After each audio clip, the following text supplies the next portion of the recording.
Se oli just silloin, kun toi keisari Augustus antoi sellaisen orderi, että hela jengen tarvitsee alkaa bongaa nyt veroi.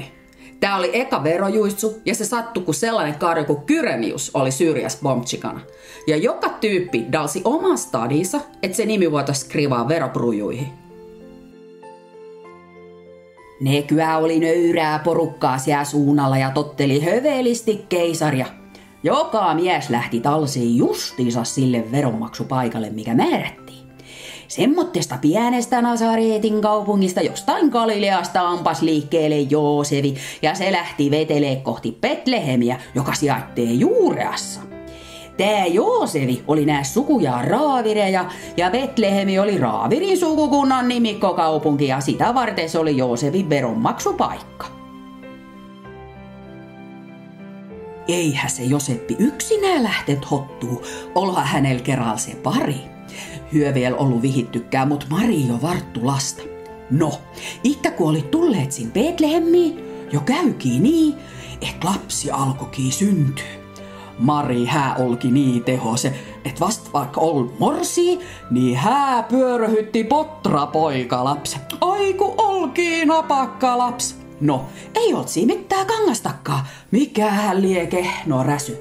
Niin siihen pani makkaamaan lapsen elokaisten ruoka-astia, kun ei mitään muutakaan ollut. Siellä oli näet niin paljon väkkeä liikkeellä, et hyökä ei päässyt mihkään päätäs kallistamaan. Siellä seuvulla oli niityllä ihan tolokun paimenia vahtimassa katrastaa. Voa outahan. Yhden äkin heidän eissään seiso hyvin kaprakan olone herra enkel ja kirkkaus loisti heidän ympärillä. Paimenpolosilla löi polovet jo loukkua, mutta enkel sanoi heille: hyvää iltoa, elekeeto kveikkaset pelätkö.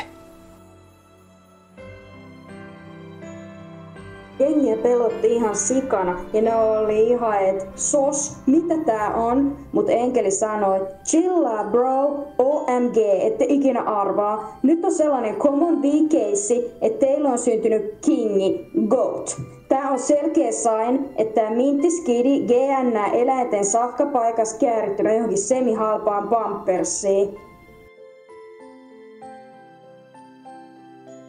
Ja siinä samassa oli enkeli ympärillä taivasta kotosi olevi soldaatteeko nostiva Jumalan korkea graadihin näin sanomalla. Jumalan kunniahas nostet hänen omassa korkeudessas ja maan päälle elävä rauhas kaikki ihmiset, kun Jumala on rakkautes läppihis ottanut. Ja kun enkelit oli mennyt paimenten tykyä taivaaseen, niin ne puhuvat keskenään sanotta, lähdetään nyt Betlehemihin katsomaan sitä, mikä on tapahtunut ja minkä Herra ilmootti meille. Ja ne meni nopeaa ja löytivät Maria ja Joosefin ja kersan, joka makas seimes.